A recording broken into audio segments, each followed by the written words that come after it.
अस्सलाम वालेकुम everyone, this is Bilal पपड़ी सरकार और आज की इस वीडियो के अंदर रिव्यू करने वाले हैं टेक्नो पोवा 2 को, जो कि टेक्नो की अब एक गेमिंग सीरीज की डिवाइस बन चुकी है। अब पोवा सीरीज जो है ना यार, ये बड़ी इंटरेस्टिंग सीरीज है। इसका नाम पहले पोवियर हुआ करता था और उस टाइम पर ये मीडिया डिवाइसेस को ज़्यादातर प्रमोट करने वाले फ़ोन्स थे। बेसिकली जिस टाइम पर ये स्टार्ट में आए हैं तो उस टाइम पर इन फ़ोन्स के अंदर जो इनकी मेन हाईलाइट थी वो यही था कि इनके अंदर बड़ा डिस्प्ले है और उस टाइम पर जो ड्यूल स्पीकर सिस्टम था ना, वो इनकी मेन हाईलाइट्स थी। लेकिन उसके बाद हमने पोवा में इसको कन्वर्ट होते देखा है और पोवा में मैं ये कहूँगा कि ये बजट फ्रेंडली गेमिंग मोड्स के साथ आने वाला मोबाइल फ़ोन है। अब अपनी अनबॉक्सिंग वीडियो के अंदर भी मैंने ये बात की थी कि ये मोबाइल फ़ोन एक लो एंड गेमिंग फ़ोन है और उसमें कुछ लोगों ने मुझे क्रिटिसाइज़ किया कि भाई जनरली जो मार्केट में गेमिंग फ़ोन्स होते हैं उनके अंदर तो स्नैपड्रैगन 888 का प्रोसेसर लगाया गया होता है और उनके अंदर लगाया गया होता है 12 GB रैम को। तो आप इस फ़ोन को गेमिंग फ़ोन कैसे कह सकते हैं? भाई आपने गेमिंग फ़ोन का वर्ड पकड़ लिया, आपने बजट नहीं पकड़ा। यहाँ पर बड़ी इंपॉर्टेंट चीज़ ये है कि जो गेमिंग फ़ोन्स जनरली हम देखते हैं वो फ़ोन्स येस स्नैपड्रैगन 888 के साथ आ रहे होते हैं, बट येस उनका प्राइस टैग भी 1.5 लाख के करीब होता है। तो अगर आप 1.5 लाख खरीद सकते हैं, येस वही लेवल की गेमिंग डिवाइसेस हैं, लेकिन उस बंदे का क्या जिसको एक गेमिंग फ़ोन चाहिए या उसको गेमिंग का वो जो शशका है वो चाहिए, बट उसके पास वो पैसे नहीं है। Well this is where this device comes in और उसी बंदे को पोवा सीरीज के थ्रू टारगेट किया जा रहा है। हैविंग सेड दैट, मैं यहाँ पर ये चीज़ कहना चाहूँगा कि इस मोबाइल फ़ोन का प्राइस टैग ऑफिशियली रखा गया है 28,999 और उस पर 1000 रुपये का डिस्काउंट है जो कि टेक्नो के अपने कोड्स के थ्रू है। लेकिन इस मोबाइल फ़ोन को हम जज इसी तरह करेंगे कि इसका प्राइस टैग 29,000 यानी कि 28,999 है, क्योंकि वो डिस्काउंट कितने टाइम लास्ट करता है या वो प्राइस टैग कितने टाइम रहता है हमें उसके बारे में नहीं पता। तो हम इसको जज इसी तरह कर रहे होंगे कि ये एक 29,000 की रेंज की डिवाइस है। Starting with the design and build quality, तो यहाँ पर जो बिल्ड दी गई है वो मुकम्मल तौर पर प्लास्टिक है, जिसकी वजह से इतनी बड़ी डिवाइस होने के बावजूद भी ये बहुत ज़्यादा हैवी फील नहीं होती और हैवीनेस इस डिवाइस में बहुत ज़्यादा इंपॉर्टेंट भी थी, क्योंकि यहाँ पर जो बैटरी है वो भी काफ़ी बड़ी लगाई गई है। लेकिन खैर ये ईजी टू कैरी डिवाइस है, ऑल दो इसका वेट क्योंकि बैटरी बहुत बड़ी है तब भी आई थिंक 230 ग्राम के करीब चला जाता है। यहाँ पर फ्रंट साइड के ऊपर 6.95 इंचेस का डिस्प्ले लगाया गया है, जो कि ऑलमोस्ट 7 इंचेस बन जाता है। एंड जब मैंने ये मोबाइल फ़ोन के रिव्यू स्टार्ट किए थे ना, उस टाइम पर इस साइज़ के डिस्प्ले को टैबलेट कहा जाता था। मिनी टैबलेट्स जो थे वो 7 इंच के डिस्प्ले के साथ आते थे, अब हमें मोबाइल फ़ोन देखने को मिल रहे हैं। यहाँ पर जो डिस्प्ले लगाया गया है वो फ्रंट साइड पर पंच होल के साथ आता है। ऊपर वाली साइड काफ़ी हद तक खाली है, जबकि नीचे वाली साइड पर आपको आपका स्पीकर तो नहीं मिलता, आपको आपका माइक मिलता है, आपको आपका जो USB टाइप सी का पोर्ट है और जो हेडफोन जैक है वो मिलता है। और यहाँ पर इंटरेस्टिंग बात यह है कि पोवियर सीरीज़ के अंदर जनरली जो ड्यूल स्पीकर्स हैं वो उनका मेन फॉर्टे हुआ करते थे, लेकिन यहाँ पर हमें सिंगल स्पीकर यूनिट देखने को मिलता है, जो कि शायद मैं ज़िंदगी में पहली बार देख रहा हूँ कि ऊपर वाले ईयर पीस में मौजूद है। लाइक ईयर पीस स्पीकर्स आते हैं लेकिन जनरली उन फोन्स में जहाँ पर ड्यूल स्टेरियो स्पीकर्स होते हैं। यहाँ पर नीचे कोई स्पीकर नहीं है, एक ही स्पीकर है जो कि आपके ईयर पीस में मौजूद है, जिसके कुछ फ़ायदे और कुछ नुकसान हैं।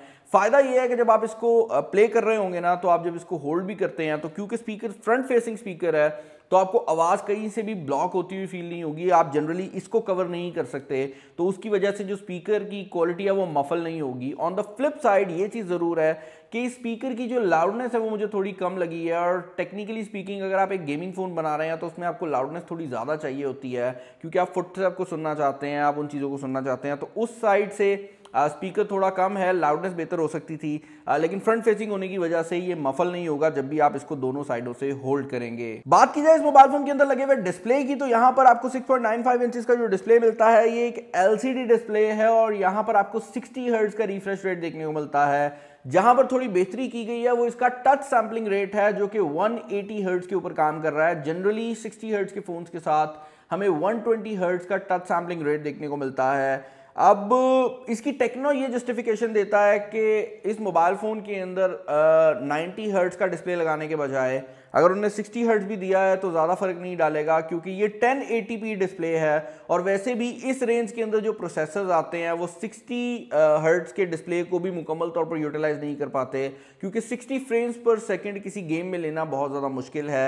ऑन द फ्लिप साइड अगर आप टच सैम्पलिंग रेट की बात करते हैं तो वो एक्चुअल में गेमिंग में फ़र्क डाल रहा होता है, क्योंकि उसके थ्रू आपका जो फिंगर मूवमेंट है वो आपका मोबाइल फ़ोन रिकॉग्नाइज कर रहा होता है। ये चीज़ ज़रूर है कि मेरे हिसाब से 90 हर्ट्ज एटलीस्ट होना चाहिए था। अगर आप 120 हर्ट्ज से 180 हर्ट्ज लेकर जा भी रहे थे तो डिस्प्ले भी 90 हर्ट्ज कर देते, क्या ही चला जाता था। लेकिन अच्छी बात यह है कि यहाँ पर जो डिस्प्ले है ये 1080p रेजोल्यूशन के अंदर आता है, तो आपको यहाँ पर रेजोल्यूशन काफ़ी क्रिस्प मिल रही है। और इतने बड़े साइज़ का जो डिस्प्ले है, अगर आप मल्टीमीडिया के लिए यूज़ करते हैं तो वहाँ पर काफ़ी अच्छा होने वाला है, क्योंकि यहाँ पर जो पीक ब्राइटनेस है वो भी 480 निट्स रखी गई है, तो डे टाइम के अंदर भी ये डिस्प्ले आपको ज़्यादा तंग नहीं करने वाला।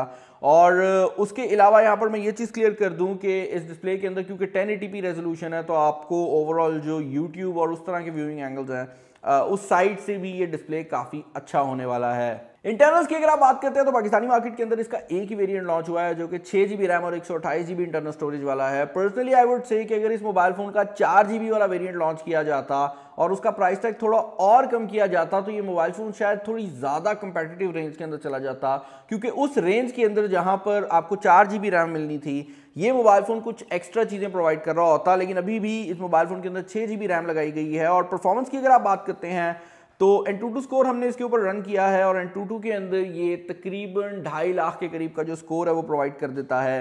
यहाँ पर जो प्रोसेसर लगाया गया है वो MediaTek का Helio G85 है, तो आप इसके अंदर जो परफॉर्मेंस है वो मोर और लेस उसी तरह की एक्सपेक्ट कर सकते हैं। अब G85 21,000 से लेकर आगे हम देखते हैं कि 40,000 की रेंज में आता है, तो परफॉर्मेंस जो है आप उसी तरह की एक्सपेक्ट कर सकते हैं। इसकी PUBG परफॉर्मेंस की अगर आप बात करते हैं तो PUBG यहाँ पर HD सेटिंग के अंदर हाई फ्रेम रेट जो है वो आपको प्रोवाइड कर देती है, और गेम को ऑन करते ही इसका जो गेम इंजन है वो भी ऑन हो जाता है, जिसको यहाँ पर टेक्नो ने गेम स्पेस का नाम भी दिया हुआ है। और ये जो गेम स्पेस है ये बेसिकली एक बिल्ले की शक्ल वाला मोड है, जो कि मैं ये कहूँगा कि स्ट्रेट अप जो गेमिंग फ़ोन्स आते हैं ना, स्पेशली जो Asus ROG फ़ोन की सीरीज़ है उससे लगता है कि आया है, क्योंकि यहाँ पर इसकी जो लुक है वो वैसी ही है, ऑल्दो इनका मैस्कट डिफरेंट है।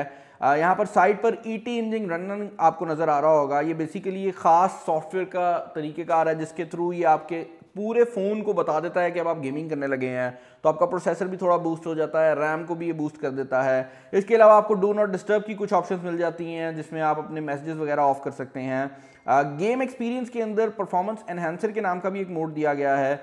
ऑल्दो ये किस हद तक काम करता है इसके बारे में ज़्यादा हम नहीं जान सके। उसकी रीज़न ये है कि जो मेनली गेम्स हैं वो अपनी भी सेटिंग्स ऑफर करती हैं, तो अब एक गेम अगर ऑलरेडी हाई सेटिंग दे रही है तो उसने 40 फ्रेम्स ही देने हैं। लेकिन मोर और लेस यहाँ पर जो गेमिंग परफॉर्मेंस है उसको ऑप्टिमाइज़ करने के लिए काफ़ी फीचर्स दिए गए हैं, और काफ़ी फीचर्स ऐसे भी दिए गए हैं जिसके थ्रू आप अपना जो गेमिंग एक्सपीरियंस है उसको थोड़ा बेहतर बना सकते हैं। फ्री फायर भी हमने इसके ऊपर ट्राई आउट की थी। फ्री फायर के अंदर भी इसकी जो ओवरऑल परफॉर्मेंस थी वो काफ़ी डिसेंट रही है, और फ्री फायर के अंदर भी ये आपको काफ़ी अच्छी जो ओवरऑल परफॉर्मेंस है वो प्रोवाइड कर देती है। यहाँ पर हार्डवेयर जायरोस्कोप भी अवेलेबल है, जो कि अक्सर G85 वाले फ़ोन्स के अंदर निकाल दिया जाता है, तो अगर आप जायरोस्कोप के थ्रू एमिंग वगैरह करते हैं उसकी फैसिलिटी भी यहाँ पर अवेलेबल है। गेमिंग के अंदर ये एक और मोड जो कि यहाँ पर इंट्रोड्यूस किया गया है वो बेसिकली इसके वाईफाई के रिलेटेड है। यहाँ पर V मोड के नाम से एक ऑप्शन अवेलेबल है, जो कि बेसिकली आपको लैन की फैसिलिटी प्रोवाइड करती है, जिसका मतलब ये है कि आप अपने मोबाइल फ़ोन के ऊपर एक लैन बना सकते हैं और इर्द गिर्द जो बैठे हुए दोस्त हैं उनके साथ जो गेमिंग है वो कर सकते हैं। ये मोड आपके वाईफाई के थ्रू काम करता है। इसके अलावा कुछ और छोटे छोटे मोड्स भी दिए गए हैं जो कि गेमिंग के रिलेटेड नहीं है, लेकिन आपकी ओवरऑल वर्क फ्लो को चेंज करते हैं। जैसे कि ये पीक प्रूफ मोड दिया गया है, जो कि आपके एंगल को ऑन रखता है, लेकिन इर्द गिर्द से ऊपर नीचे से उस चीज़ को ज़रा ब्लर कर देता है, ताकि वो बंदा जो इर्द गिर्द से देख रहा हो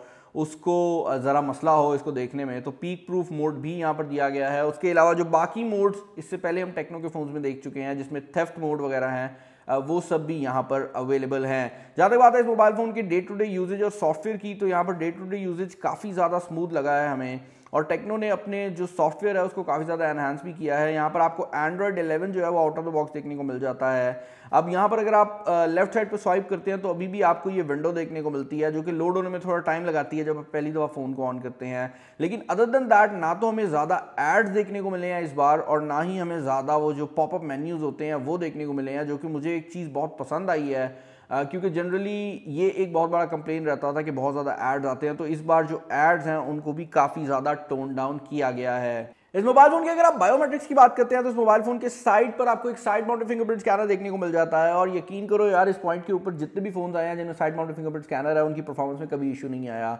और ये भी फिंगरप्रिंट स्कैनर जो है वो बहुत ज़्यादा तेज़ है। आपको फेस आईडी की सपोर्ट भी देखने को मिल जाती है, जो कि आपके फ्रंट 8 मेगापिक्सल के कैमरा को यूटिलाइज करता है। और मेरे ख्याल से अब टाइम आ गया है कि हम कैमरास की ही बात कर लें और फ्रंट 8 मेगापिक्सल कैमरा से ही स्टार्ट ले लेते हैं। इस मोबाइल फ़ोन के फ्रंट साइड पर जो 8 मेगापिक्सल का कैमरा लगाया गया है ये अच्छी लाइटिंग कंडीशन के अंदर काफ़ी डिसेंट रिजल्ट्स प्रोवाइड करता है और इसके अंदर software based I auto focus भी दिया गया है, जिसका मतलब ये है कि आपकी आंख को डिटेक्ट करता है, लेकिन अगर आप ज़्यादा तेज़ी से मूव करेंगे ना तो थोड़ा टाइम ले जाता है, लेकिन यहाँ पर आई ऑटो फोकस भी दिया गया है। डे टाइम के अंदर जो फ्रंट कैमरा है उसका रिजल्ट बहुत ज़्यादा डिसेंट आता है, आपको काफ़ी अच्छे रिजल्ट्स देखने को मिलते हैं और सबसे बड़ी बात यह है कि टेक्नो का एल्गोरिथम जो है वो अब कलर्स को काफ़ी अच्छी तरह से डिटेक्ट कर रहा है, स्पेशली जो ह्यूमन स्किन टोन्स हैं वो काफ़ी बेहतर आते हैं और इनके अंदर जो प्रोसेसिंग वाली लुक है वो नहीं आती, ऑल दो ये ब्यूटी मोड को प्रोसेस ज़रूर कर रहा होता है, लेकिन ओवरऑल जो रिजल्ट्स हैं वो काफ़ी प्लीजिंग आ जाते हैं। और सेल्फी के अंदर ख़ास तौर पर आपको डायनामिक रेंज थोड़ी कम देखने को मिलती है, क्योंकि इस मोबाइल फ़ोन का जो पूरा फोकस है वो उस ह्यूमन पे होता है जिसकी आप तस्वीर ले रहे होते हैं, जो कि एक अच्छी बात भी है बिकॉज इसमें जो आप तस्वीर खींचते हैं वो दिखने में काफ़ी बेहतर लगती है और थोड़ी सी ब्राइट भी लगती है नॉर्मल से। मुझे पता है कि बाकी एरियाज़ में, बाकी दुनिया में ज़्यादा ब्राइट इमेजेस और ज़्यादा एडिटेड इमेजेस बुरी कंसिडर होती हैं, वो नेचुरल लुक की तरफ भागते हैं, लेकिन हमें ये जो ज़रा एडिटेड लुक है पसंद आती है पाकिस्तानियों को, और ये इस हद तक है कि इवन जो टॉप एंड डिवाइसेज हैं उनमें भी ये चीज़ हो रही है। इसके अलावा अगर आप फ्रंट कैमरा की लो लाइट परफॉर्मेंस की बात करते हैं तो लो लाइट के अंदर हमने ये चीज़ नोटिस की है कि यहाँ पर जो ह्यूमन सब्जेक्ट्स हैं अगेन उसके कलर्स काफ़ी डिसेंट आते हैं, लेकिन यहाँ पर जो लो लाइट है उसमें अगर आप डार्क एरियाज़ को देखोगे तो उसमें आपको जो है वो नॉइज़ ज़रूर नज़र आती है और ये नॉइज़ को डिटेल रिमूव करके ख़त्म नहीं करता, बल्कि आपको नॉइज़ नज़र आती रहती है लेकिन डिटेल भी जो है वो इमेज में मौजूद रहती है। कुछ कंपनीज़ के अंदर आपकी इमेज जो है उसको साफ़ करने के लिए डिटेल को रिमूव किया जाता है, वो यहाँ पर नहीं किया गया। ये आपकी पर्सनल प्रेफरेंस है कि आपको कौन सी लुक पसंद है, but personally I would say कि ये थोड़ी ज़्यादा बेहतर होती है, क्योंकि इसको अगर आप बाद में थोड़ा बेहतर बनाना भी चाहते हैं तो आपके पास दोनों ऑप्शंस जो है वो अवेलेबल हैं।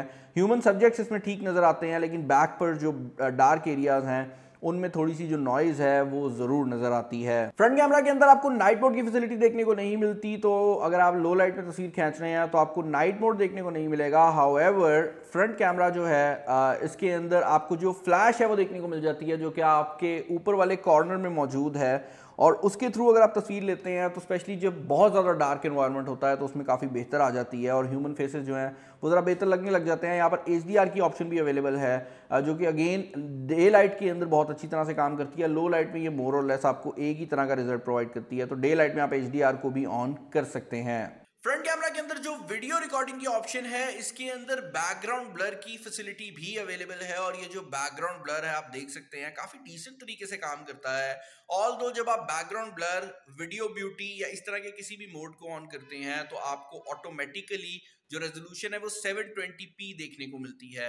Front camera 2K video resolution को भी सपोर्ट करता है, और इंटरेस्टिंग बात यह है कि फ्रंट कैमरा के अंदर इलेक्ट्रॉनिक इमेज स्टेबलाइजेशन भी दी गई है, तो अगर आप व्लॉगिंग करते हैं और डे टाइम के अंदर व्लॉग कर रहे हैं तो ये प्रीटी डिसेंट रिजल्ट आपको दे सकता है, और ये अल्ट्रा स्टडी मोड के साथ 1080p का रिजल्ट प्रोवाइड करता है, जो कि I think more than enough है। और EIS जनरली इस रेंज में देखने को नहीं मिलती, तो वो मुझे बहुत ज़्यादा पसंद आई है चीज़। ऑल्दो ये जो रिजल्ट इस टाइम आप देख रहे हैं ये इसकी 2K रेजोल्यूशन का रिजल्ट है।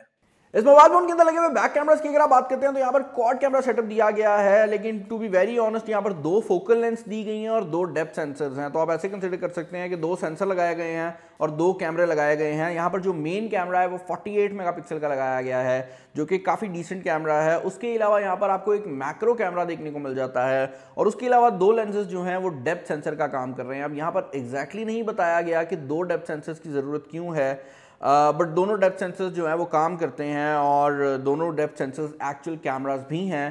जहाँ तक बात है इस मोबाइल फ़ोन के कैमरा रिजल्ट की, तो बैक कैमरा जो है उसके रिजल्ट से हम काफ़ी इंप्रेस हुए हैं, स्पेशली जो इसका 48 मेगापिक्सल का कैमरा है वो डे टाइम के अंदर काफ़ी क्लियर रिजल्ट प्रोवाइड करता है, और इमेज के अंदर जो डिटेल है वो भी काफ़ी ज़्यादा होती है।